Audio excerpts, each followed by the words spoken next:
Hey, Critical Analysis. This is your fourth video for your Mastery Skills Assessment under Content Labs Mastery Skills Assessment. You can see I still have all of the Mastery Skills open because not everyone has finished all of them. So I just want to remind you that it's really important to complete these as we're going over them with each week, with each chapter, so that way it's kind of connecting to what we're talking about in the other videos, and that way you don't get behind. Because remember, you have to have this part done. It's 25% of your grade.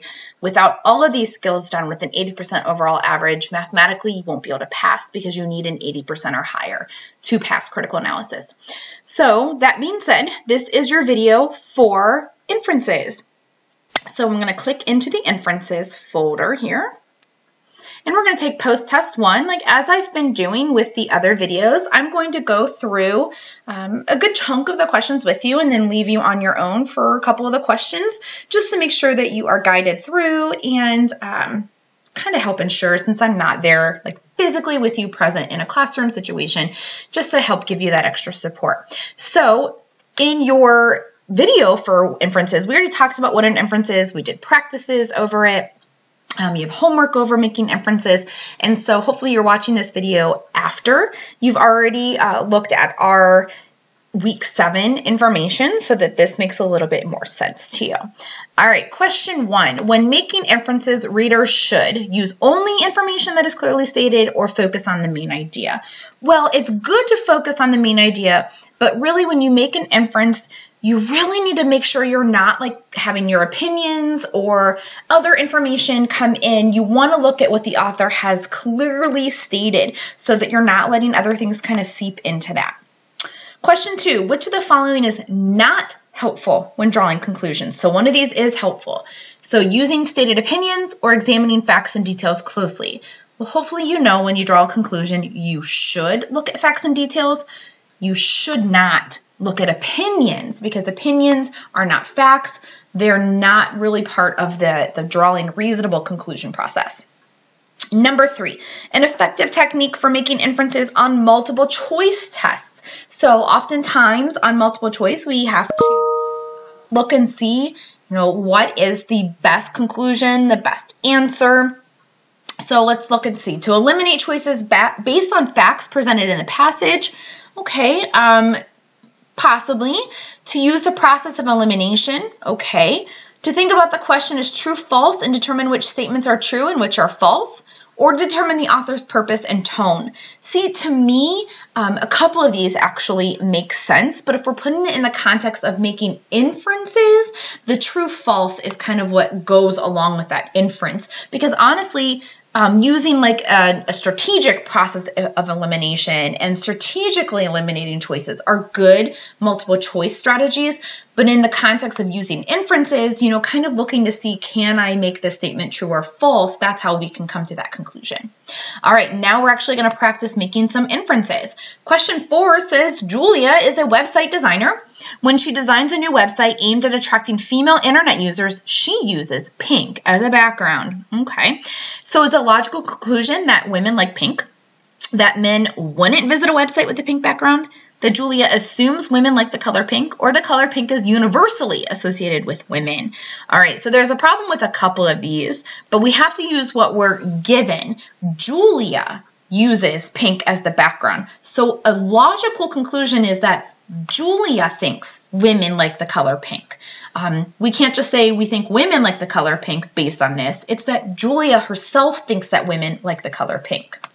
Okay, question 5. Many people in the United States conduct internet searches on a regular basis, but they would likely give a confused look if asked to define search marketing. So what can we infer from the above statement?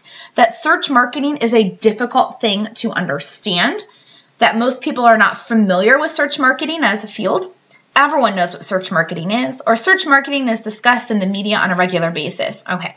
So the fact that they say people would give a confused look should lead us to believe that not everyone knows about what search marketing is, and not necessarily that they think it's difficult. There's nothing in there to support the fact that it's a very challenging topic to understand.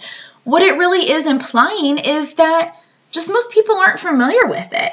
they're not familiar with this as a field. It's not maybe that it's not difficult, but it's definitely not discussed because they're not necessarily exposed to that idea or that topic. Okay, question 6. During the 2000 holiday season, some of you weren't around then, about 36 million consumers purchased online and spent an average of $304.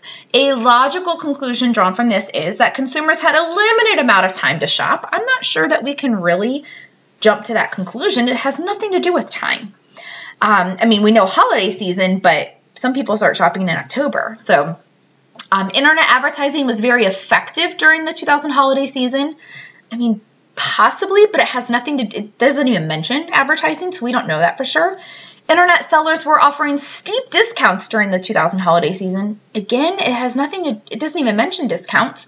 Online shopping was popular during the 2000 holiday season. So that we can safely infer because look, 36 million people, that seems pretty big number. All right, let's do one more together and then I'll have you finish on your own. Question number 7. Today, there are more than 700 e-marketplaces currently in operation. Most of them face an uphill battle to survive, says BCG Vice President Jim Andrew. A logical conclusion is that the e-marketplace highly regulates new members. It has nothing to do with regulation. I'm not seeing anything about regulating members. The e-market is saturated and highly competitive. Possibly pretty saturated. 700 e-marketplaces. Okay, so let's keep that one possible. E-marketplaces must stay cost effective. It doesn't say anything about the cost. I mean, we might be able to assume that because if they're competitive, they have to be cost effective. Owners of e-marketplaces are poor managers. There's nothing in there to really support that. So we're going to go back to the one that I kind of said, hold off, that the e-marketplace is saturated and highly competitive. Look, it says most of them face an uphill battle.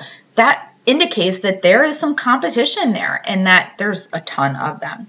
All right, so on your own, you're going to finish questions 8 and 9, doing the same thing. Read the little sentence and then what can you logically conclude based on what is given, not that what you assume or what you have an opinion on, but what is actually right there in the sentence.